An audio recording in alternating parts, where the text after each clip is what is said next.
May 9th, 2020. Little Richard died at his home in Tullahoma, Tennessee, surrounded by family and friends. His last words, according to his brother, were not about music or God or regret. They were about his father. "Tell Daddy I'm coming home," Richard said, and then he was gone. The family was confused. Richard had always referred to God as Father or Lord, never as Daddy, and certainly never spoke of Bud Penniman with any affection. But when they opened Richard's will and found the burial request to be placed next to Bud Penniman, and then opened the sealed letter explaining why, everything clicked into place. The letter, written just 6 months before Richard's death, revealed that Richard had spent his final years doing something unexpected, trying to understand his father, not as a villain in Richard's story, but as a complete human being with his own trauma, his own fears, his own failures. Richard had done research into Bud's life, interviewed people who'd known him, traced the patterns of violence and rejection back through generations of the Penniman family. What Richard discovered changed how he understood that night in 1945 when Bud threw him out. It didn't excuse it, it didn't erase the pain, but it complicated it in ways that allowed Richard finally to make a choice he never thought possible. The letter explaining that choice, read at his funeral with his casket positioned beside his father's grave, was Richard's final performance, his last attempt to tell a truth that the world needed to hear. Before we dive into little Richard's final journey of understanding and forgiveness, hit that subscribe button. This is a story about the most unexpected reconciliation in rock and roll history, and you won't want to miss what comes next. The final years, an unexpected quest. To understand what little Richard discovered about his father, you have to understand where Richard was in his final decade. By 2010, Richard was 77 years old, largely retired from performing, living quietly in Tennessee with his family and caretakers. He'd spent decades oscillating between rock and roll and religion, between embracing his queerness and condemning it, between being Little Richard the performer and Richard Penniman the man trying to find peace. But something shifted in those final years. Richard became more reflective, more willing to examine the patterns of his life, more interested in understanding rather than just surviving. The catalyst, according to people close to him, was a conversation with his therapist in 2014. Richard had been in therapy on and off for decades, working through the trauma of his childhood rejection, his complicated relationship with his sexuality, his struggles with addiction and fame. But in this particular session, the therapist asked Richard a question he'd never considered. "What do you know about your father's childhood?" Richard's immediate response was anger. Why should he care about his father's childhood when his father had cared so little about his? But the question stuck with him, nagged at him, opened a door he'd kept locked for 69 years. Richard started asking his surviving family members about Bud Penniman. His mother, Leva May, had died in 1984, taking many of her memories with her, but Richard's older siblings were still alive, and they remembered things about their father that young Richard had never known or had forgotten. They remembered that Bud Penniman had been beaten regularly by his own father, a man even harder and meaner than Bud had been. They remembered that Bud's older brother had been lynched in 1928 for allegedly looking at a white woman, and that Bud had witnessed it, had watched his brother hang from a tree while a white mob celebrated. They remembered that Bud had tried to be a musician as a young man, had played guitar and sung, but had been told by his own father that music was for sissies, and had been beaten until he gave it up. Richard listened to these stories with a growing sense of recognition. The violence that Bud had inflicted on him, the beatings for being too feminine, the rage at Richard's love of performance,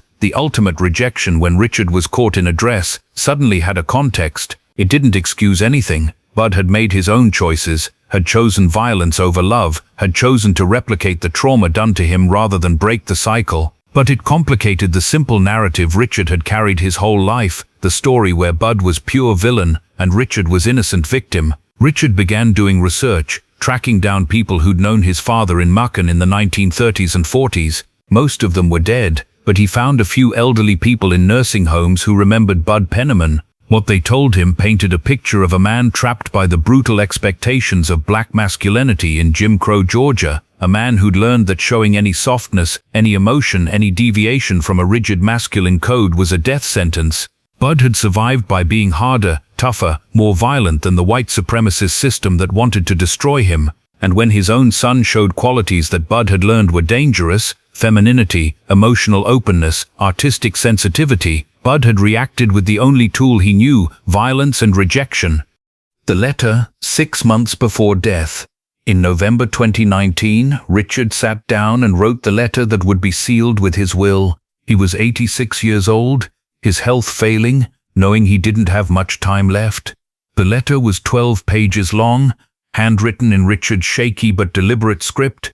When it was opened and read at his funeral 6 months later, it revealed a level of reflection and insight that stunned everyone who heard it. Richard began the letter by acknowledging the obvious question: why would he want to be buried next to a man who'd caused him so much pain?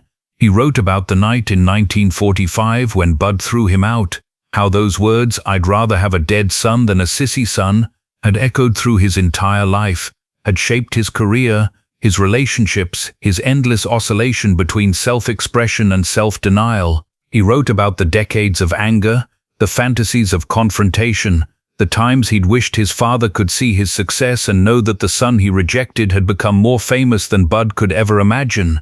But then the letter shifted. Richard wrote about what he'd learned in his final years, the research he'd done into Bud's life, the patterns of trauma he'd traced back through generations. He wrote about understanding for the first time that Bud had been as trapped as Richard had been, trapped by different forces but trapped nonetheless. Bud had been trapped by white supremacy, by the violence of Jim Crow Georgia, by a definition of black masculinity so rigid and brutal that it left no room for tenderness or acceptance. Richard had been trapped by his own nature, by desires and ways of being that 1945 Macon, Georgia wouldn't tolerate, by a father who couldn't see past his own trauma to love his son. The most powerful part of the letter dealt with forgiveness, but not in the way people expected.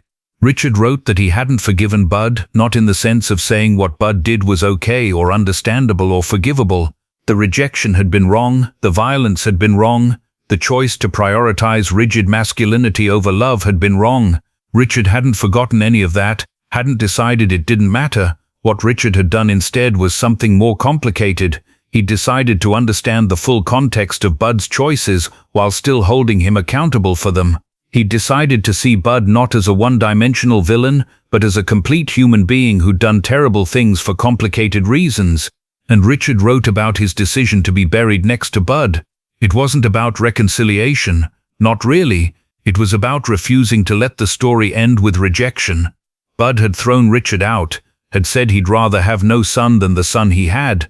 By choosing to be buried next to Bud, Richard was saying, "You don't get to erase me. You don't get to pretend I wasn't your son. You don't get to escape the truth of who I was." In death, Richard would force a proximity that Bud had refused in life. They would lie side by side for eternity, father and son connected by blood and trauma and the complicated, painful reality of their relationship. The letter ended with a line that would be quoted in every obituary and tribute. "I spent 75 years running from my father and running toward him at the same time. Now I'm tired of running. Let us rest together, not in peace but in truth."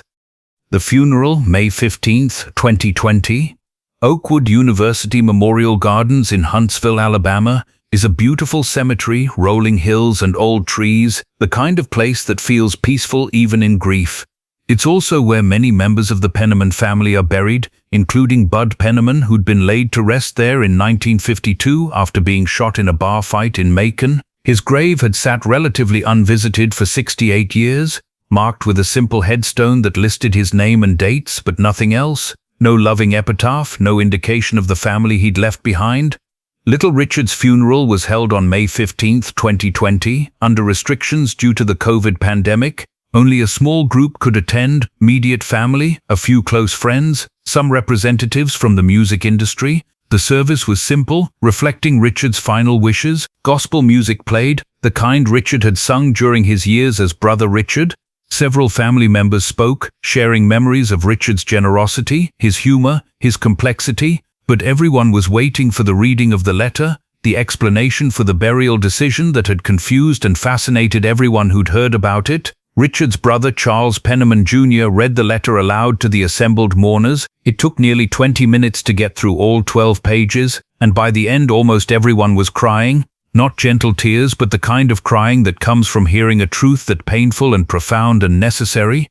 When Charles finished reading, the mourners filed out to the gravesite, where Richard's casket waited next to Bud Penniman's grave. The contrast between the two graves was stark. Bud's headstone was simple, weathered by nearly 70 years of Georgia weather. Richard's was more elaborate, with his full name Richard Wayne Penniman and the dates of his birth and death, but also a quote Richard had chosen for the stone: "I am the architect of my own salvation."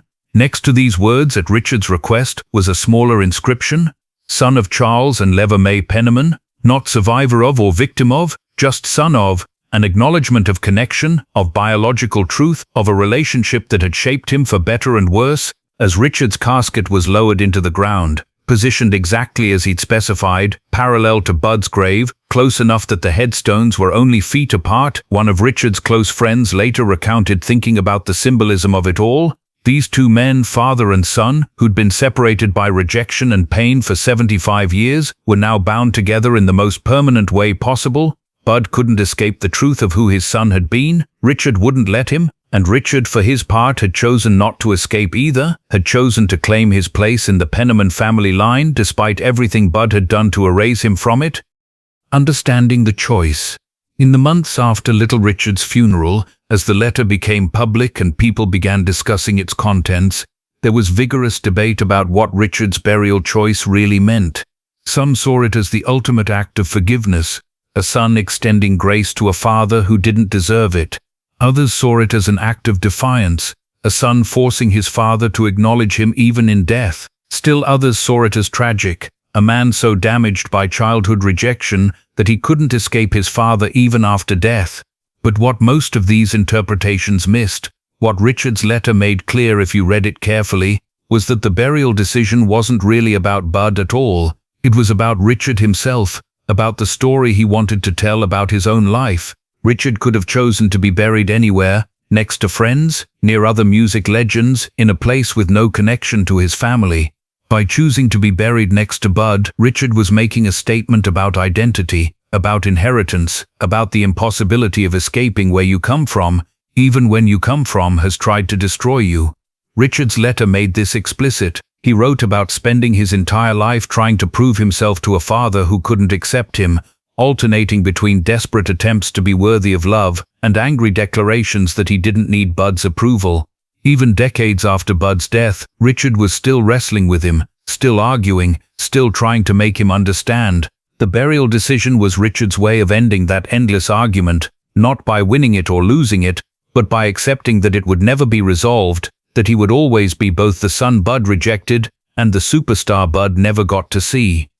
There's a psychological concept called complicated grief, grief that's tangled up with ambivalence, with unresolved conflicts, with relationships that were never simple or clean. Richard's relationship with Bud was the definition of complicated grief. He grieved for the father he never had, the acceptance he never received, the childhood that was stolen by rejection. But he also grieved for Bud himself, for a man so damaged by white supremacy and rigid masculinity that he couldn't love his own child, for a father who died violent and probably unhappy, who'd never seen what his rejected son became. By choosing to be buried next to Bud, Richard was honoring the complicated truth of that grief, not resolving it, not making it simple or clean, but acknowledging it in all its painful complexity. The generational pattern. One of the most important revelations in Richard's letter was his discussion of generational trauma, though he didn't use that specific term. Richard wrote about how the research he'd done into Bud's life had revealed a pattern of violence and rejection going back generations in the Penniman family. Bud had been beaten by his father. Bud's father had been beaten by his father. The pattern stretched back into slavery, where black families had learned that showing emotion, showing weakness, showing anything other than hard survival could get you killed. Richard understood that he'd been caught in that pattern, that what Bud had done to him wasn't personal in the way Richard had always thought it was. It wasn't really about Richard being effeminate or loving performance or being queer. It was about Bud doing to his son what had been done to him, perpetuating a cycle of trauma because he didn't know how to break it. And Richard recognized that by choosing to be buried next to Bud, by refusing to continue the pattern of rejection and erasure, he was making a different choice, was breaking the cycle even if it was too late for him and Bud to have a real relationship. This understanding didn't erase Richard's pain or make his childhood less traumatic, but but it gave the pain a context, a framework for understanding why it happened. And for Richard, in his final years, that context seemed to matter. He'd spent 75 years carrying the rejection as proof of his own unworthiness, as evidence that there was something fundamentally wrong with him. Understanding the generational pattern allowed Richard to see that the rejection wasn't really about him at all. It was about cycles of trauma, about what white supremacy and rigid gender norms had done to black families, about how violence perpetuates itself across generations. The legacy question. Little Richard's burial next to Bud Penniman raises profound questions about legacy, about how we remember complicated people and complicated relationships. Richard's professional legacy is clear. He was a founding father of rock and roll, a pioneering performer who challenged gender norms and influenced generations of musicians. But his personal legacy, the story of his relationship with his father and with himself, is more complicated. By choosing to be buried next to Bud, Richard ensured that their story wouldn't end with simple rejection. Anyone visiting Richard's grave would see Bud's grave right next to it, would be confronted with the reality of their relationship. The proximity of the graves would prompt questions, would lead people to learn about the night in 1945, about Bud's rejection and Richard's lifetime of wrestling with it, about the final choice to claim connection rather than separation. In this way, Richard's burial choice was his final performance, his last piece of artistry. Just as his music had challenged people's assumptions about gender and sexuality, his burial challenged people's assumptions about forgiveness and family. He didn't offer a simple narrative of redemption or revenge. He offered something more honest, the messy, painful, unresolved reality of loving someone who hurt you, of being connected to people who rejected you, of carrying your family's trauma while also transcending it. What the choice reveals? The decision to be buried next to Bud Penniman reveals something essential about who Little Richard was, something that was always present in his music and his life but became crystal clear in this final choice. Richard lived his entire life in the tension between opposites, male and female, sacred and profane, self-expression and self-denial, anger and love. He never resolved these tensions, never came down definitively on one side or the other. Instead, he inhabited the space between, performed the impossibility of choosing. The burial decision was the same pattern. Richard didn't choose rejection or reconciliation, anger or forgiveness, separation or connection. He chose all of it simultaneously. He chose to lie next to his father, not in peace but in truth, not in resolution but in honest acknowledgement of what had been and what could never be fixed. It was a choice that honored the complexity of human relationships, the reality that love and violence can coexist, that you can understand someone's behavior without excusing it, that you can claim connection to someone who rejected you without pretending the rejection didn't happen. This willingness to live in contradiction, to refuse simple narratives, was what made Little Richard revolutionary as an artist and as a person. He showed that you don't have to resolve your contradictions to be authentic, that you can be multiple things at once, that truth is often more complicated than the stories we want to tell about it. The graveside vigil. In the weeks after Little Richard's funeral, something unexpected happened at Oakwood University Memorial Gardens. Visitors started coming to see the two graves side by side, not just family members but fans, musicians, people who'd been moved by Richard's final choice. They'd stand between the two headstones, reading the inscriptions, taking photographs, leaving flowers and notes. Some of the notes were addressed to Little Richard, thanking him for his music, his courage, his refusal to hide. But others were addressed to both Richard and Bud together, as if acknowledging the impossibility of separating their stories. One visitor, an elderly man who'd known the Penniman family in Macon in the 1940s, left a note that the cemetery staff found particularly moving. He wrote that he'd been there the night Bud threw Richard out, had heard the screaming from next door, had seen 13-year-old Richard standing on the street corner crying. He wrote that he'd always wondered what happened to that boy, and now he knew that boy had become Little Richard, had changed music forever, and had ultimately chosen to return to the man who'd rejected him. The note ended with a line that captured something essential about Richard's burial choice. Sometimes coming home doesn't mean everything was okay. Sometimes it just means you're brave enough to face what was never okay, and claim your place anyway. The cemetery staff reported that within 6 months of Richard's burial, The dual graves had become a pilgrimage site for LGBTQ individuals struggling with family rejection. Young people would come and sit between the two headstones, sometimes for hours, processing their own stories of being thrown out or disowned. Some left letters of their own addressed to Richard, thanking him for showing that you could acknowledge your family's rejection without letting it define your entire story. Others left rainbow flags, symbols of pride that Richard himself had complicated relationships with throughout his life, but that represented the communities he'd influenced whether he fully embraced them or not. A local minister who visited the graves regularly told reporters that he'd witnessed dozens of people having what appeared to be conversations with the dead, talking to Richard's headstone about their own struggles with identity and acceptance. He'd seen parents bring their estranged queer children to the graves, using Richard's story as a starting point for difficult conversations about love and rejection. He'd watched families stand together between the two stones, crying and holding each other, beginning the hard work of reconciliation, or at least honest acknowledgement of what had broken between them. The graves had become inadvertently a place of healing, not because Richard's story offered easy answers, but because it offered honest questions. The continuing conversation. Richard's burial choice sparked conversations that extended far beyond the cemetery gates.